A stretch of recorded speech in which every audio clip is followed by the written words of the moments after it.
Woohoo! And how about Anthony Davis having fun with Montrezl Harrell's Christmas shoes pregame? James finding Davis early and often.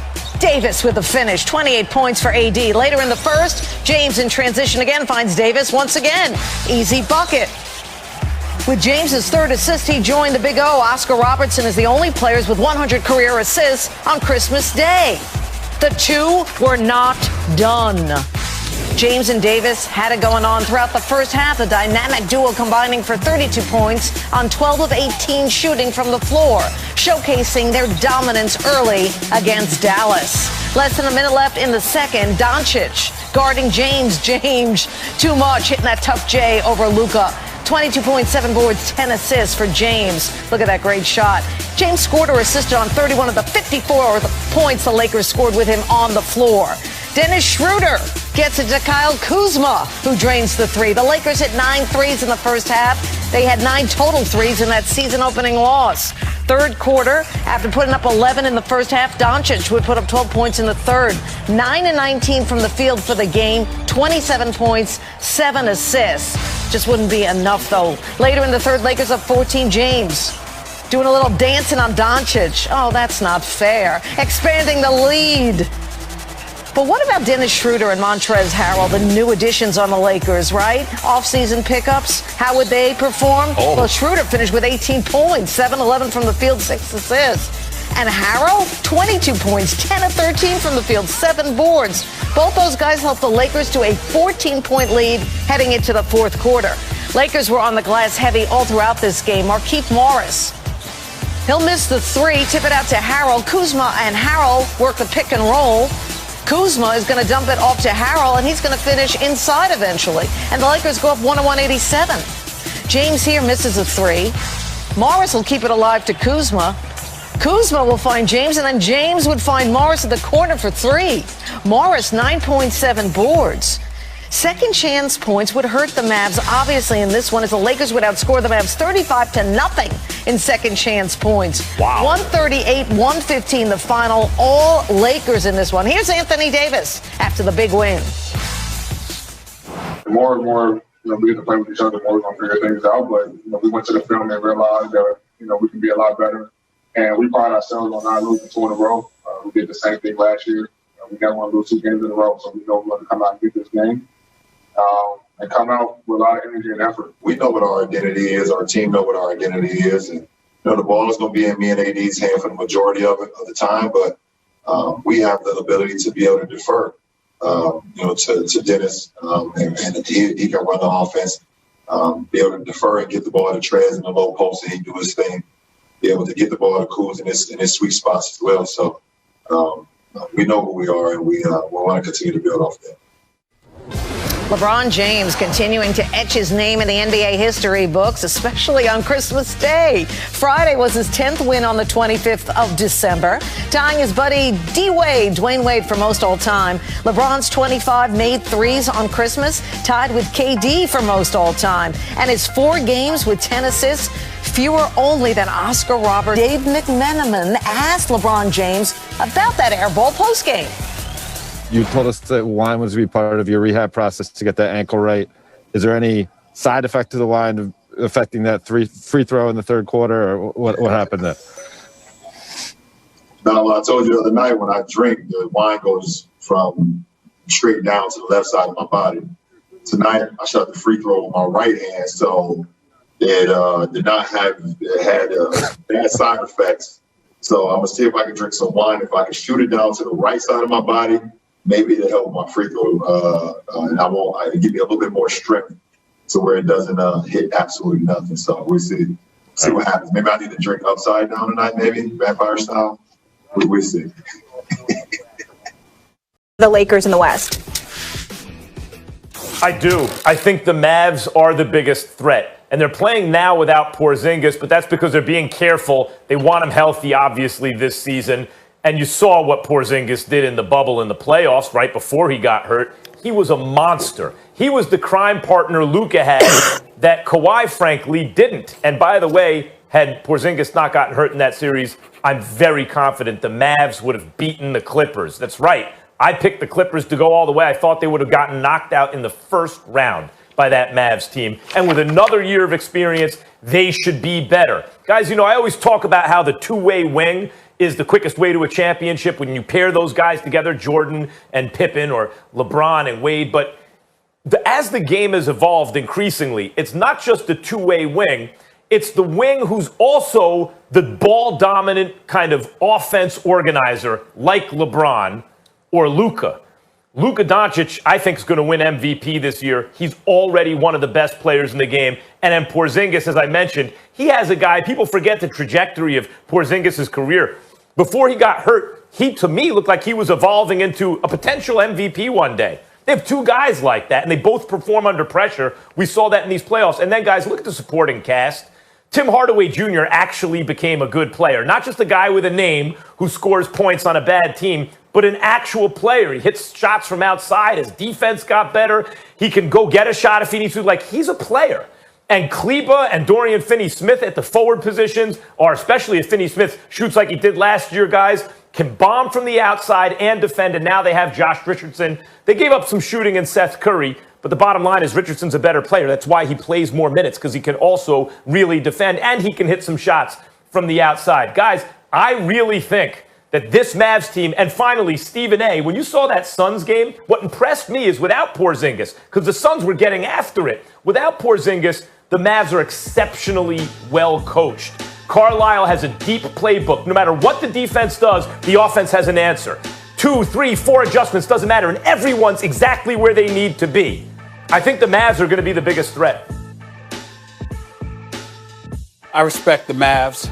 I recognize the fact that that's possible, but I still believe that the Clippers are going to be the biggest threat to the Los Angeles Lakers. When I think about how highly motivated Kawhi Leonard and Paul George need to be, knowing Ty Lue the way that I do and the buttons that he's going to be able to push, with the acquisition of Serge Ibaka, which I think is an upgrade from Montrezl Harrell. I like Montrezl Harrell a lot. I like his energy. I like his fervor. I like him, coming off the bench and what have you. That was great. But he's not Serge Ibaka, particularly come postseason time and particularly when it comes to being a perimeter threat and a rim protector. The combination of those two elements combined with the fact that Kawhi Leonard, the guy that you had as the best player in the world, at least until the playoffs ended just a few months ago, Max Kellerman, you had him as the best player in the world. I think this dude responds to the challenge because, damn it, he needs to. And as a result, him and Paul George, as formidable as they can be, I think they will be the number one threat to the Los Angeles Lakers, because this is it. I don't think if you're the Clippers and Kawhi Leonard and Paul George can't get it done for you this year, they're not going to get it done at all. That's how I view it. And I don't think they're going to be able to beat the Lakers, but I do think that they'll be able to beat anybody else. And I think that that's what this is about. This is going to come down to that confrontation that we were waiting for all of last season. We were waiting desperately for it, and we were going to get it, but the Clippers wet the bed and gave up a 3-1 lead to Denver in the Western Conference semifinals. I don't think something like that is going to happen this year. I think they were devoid of leadership. I think that, again, Ty Lue with a highly motivated Leonard and Paul George, I think they answer the call, and I think they get to the conference finals to meet the Lakers. Well, Stephen A., it's true. I did have Kawhi as the best player in the world last year until the end of until they got bounced from the playoffs. But you're forgetting one important thing. It's a fluid list. The list is fluid, and it changes depending on stuff, Good just one. like Stephen's A list. It's a fluid list. Well, my list is fluid because it's the NFL A list week to week, because it's 16 games in the NFL season, and week to week. That's it. I didn't think that was applicable to being the best player in the world, but then I forgot I'm talking to you, who had Giannis as the best player in the world the year before that on a Thursday, and by that Monday you had him ranked 5. So I apologize. I should have known. I should have known. Hey, that's Friday. Hold up. You're just glossing over Friday and Saturday and Sunday? That's 3 days. A lot can change in 3 days. I'm just saying, how do you spend a year calling a guy the best player in the world, and 3 days later, he goes from 1 to 5? I don't understand. It's called prisoner of the moment. You can have a bad weekend. I do it without many problems, to tell you the truth. I do it. I go to sleep at night very comfortably. Stephen A. Yeah, you do seem very relaxed. You need a cigar and some cocoa. No question, a little Bing Crosby. I don't think that Kawhi is suddenly the fifth best player in the world. He may be the top under LeBron are tightly packed, but you could argue he's the second best player in the world. My issue is not with Kawhi. And the Game 7 notwithstanding against the Nuggets, Kawhi is an extremely, historically great clutch player. Paul George isn't. Your second banana has to be a guy who performs under pressure. The reason I like the Mavs is I've seen that in Porzingis. There's nothing, he was not going to be stopped. I have not seen that in Paul George. It ain't just because of his game. It's because he's in Dallas as opposed to L.A. He don't have Anthony Davis. He ain't in the second largest state in the United States of America, second largest market. I'm sorry. He ain't wearing the purple and gold. He doesn't have 17 championships as a backdrop. Okay, he don't have all of that. He's playing for the Dallas Mavericks. And who are the Dallas Mavericks without Luka Doncic? You got an injured Porzingis.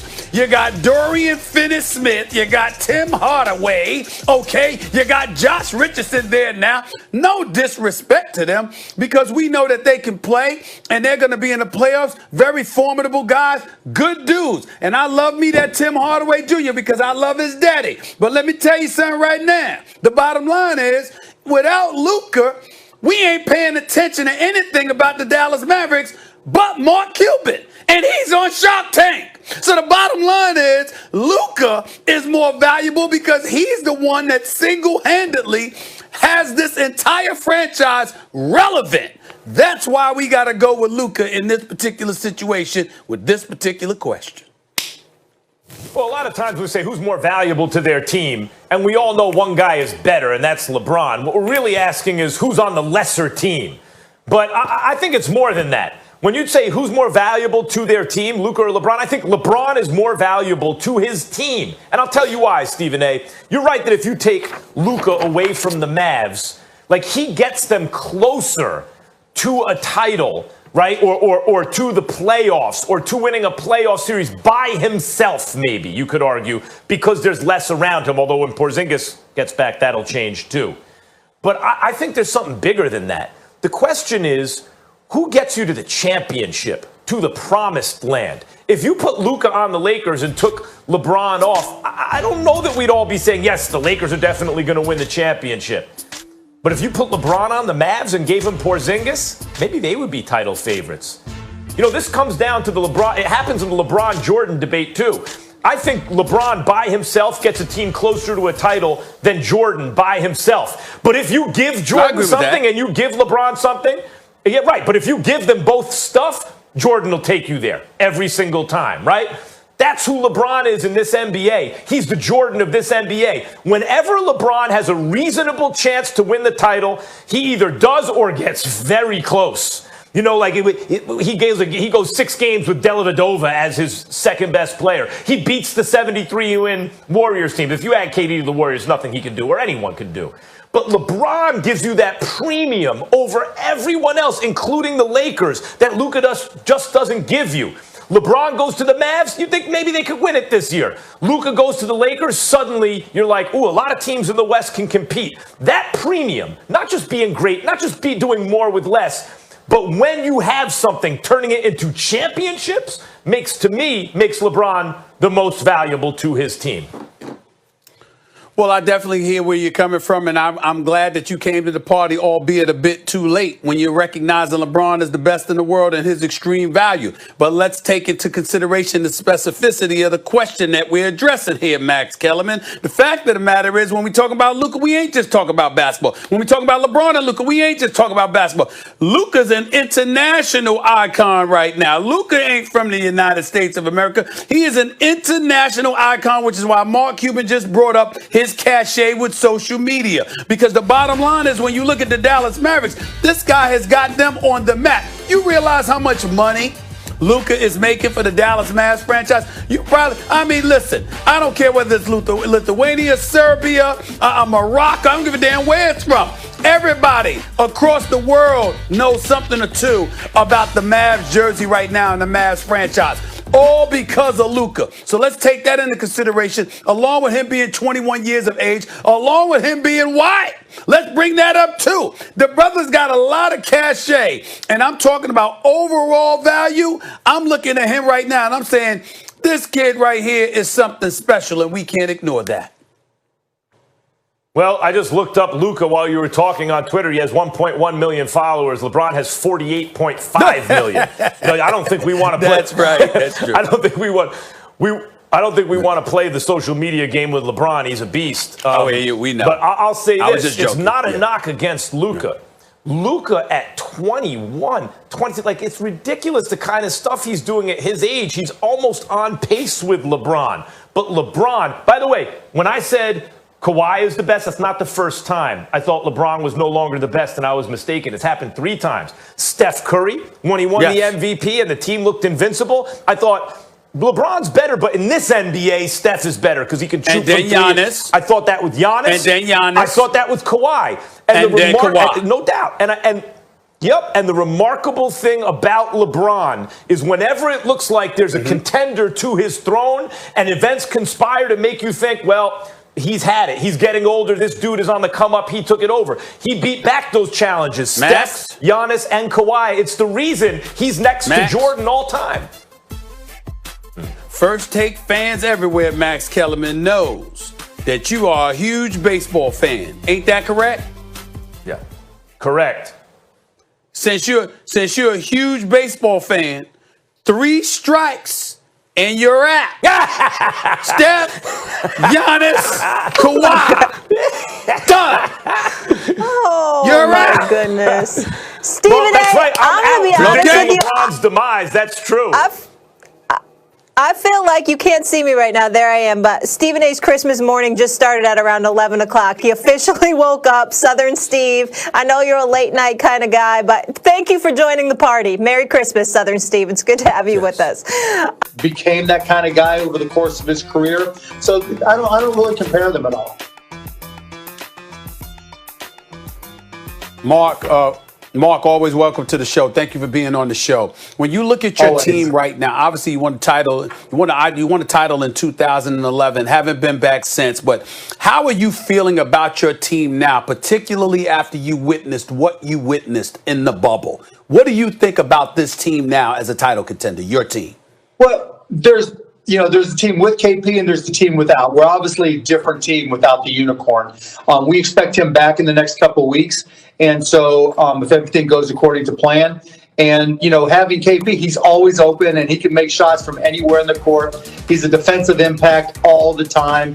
And so that really changes things for us. Until then, we're going to have to work through some rotational issues. We found that out the other night. But it's just going to be different. This is still kind of preseason for all teams, working through rotations, guys getting used to each other, guys getting their wind back.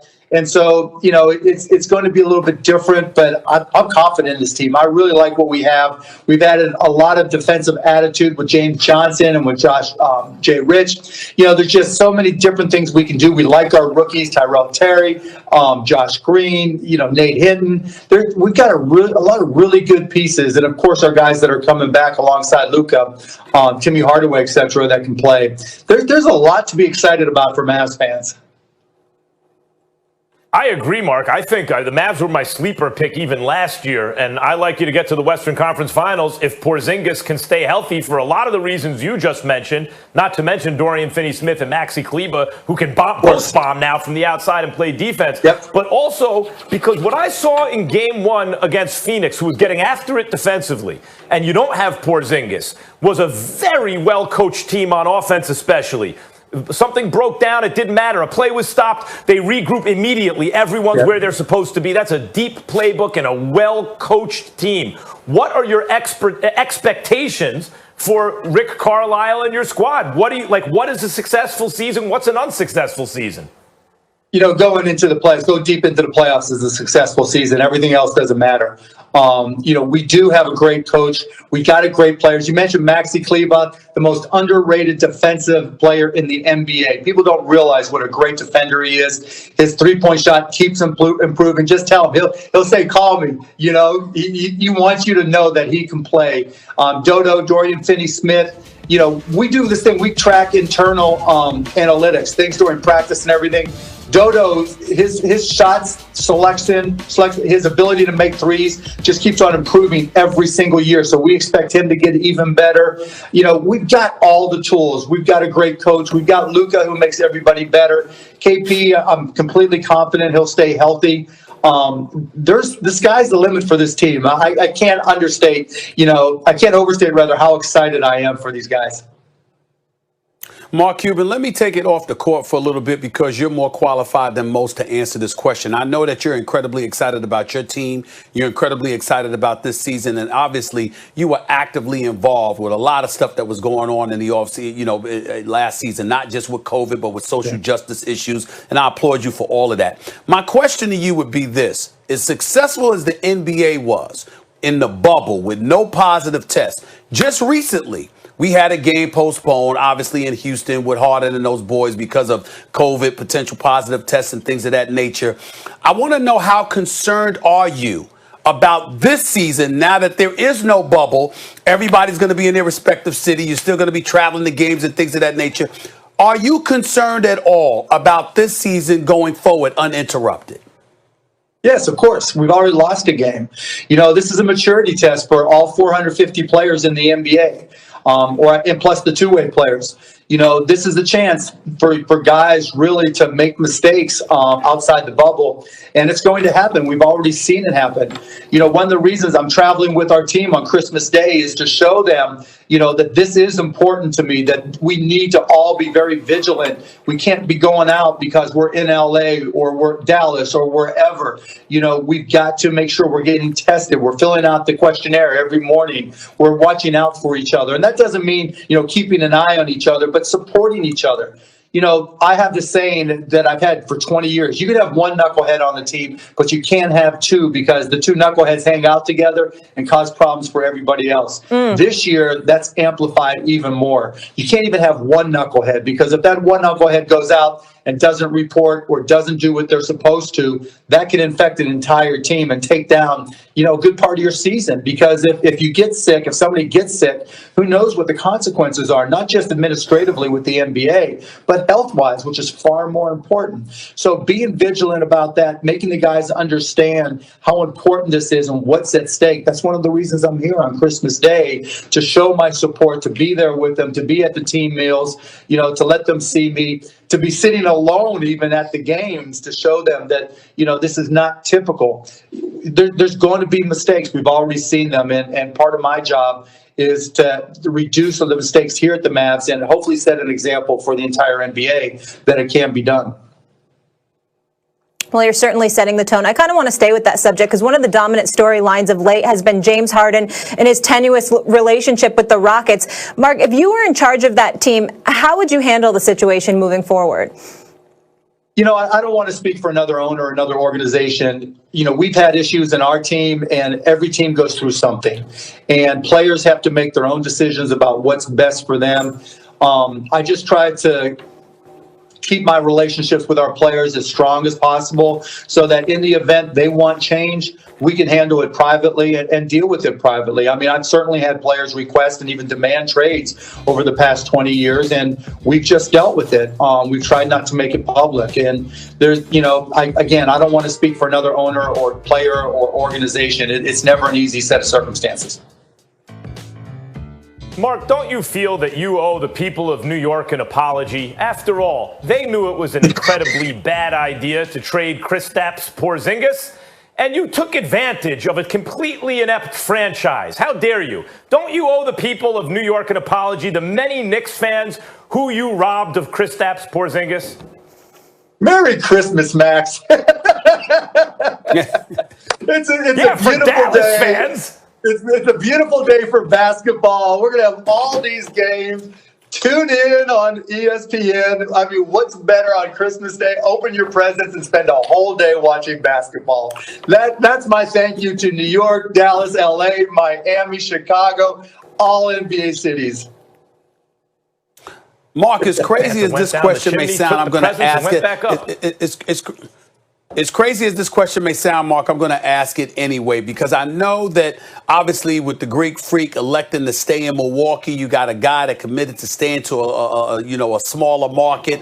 We see how the league pays attention, all that stuff. The league definitely endorses such a thing, but it just seems to be something extra special when you got a Los Angeles Lakers squad as an NBA champion right now. It seems to be a great thing for the NBA. Could you talk about where you